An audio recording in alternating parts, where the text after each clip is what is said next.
ऐसे माहौल में आए कि वहाँ पर उनकी इस्लाह भी हो सके और वो अपनी ताकत, अपनी जवानी, अपना हौसला करने के लिए ऐसी जमात में शामिल हो जो पाकिस्तान में जाने की कुर्बानी है। और आइंदा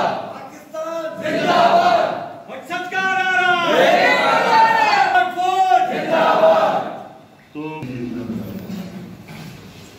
दो चीजें ये है कि एक जो क्रिमिनल लोग, जो क्रिमिनल ज़हनियत जो आने से आप लोग घर में लाने की गलती कर रहे हैं तो आपका काम है कि वो उसको समझाएं, प्यार से समझाएं। हमारा जो शेवा है वो प्यार से हम काम करते हैं, कोई किसी से झगड़ा करने की जरूरत नहीं। और फिर आपकी तंजीम है, आप उसमें बता सकते हैं, शिकायत कर सकते हैं, आगाही दे सकते हैं।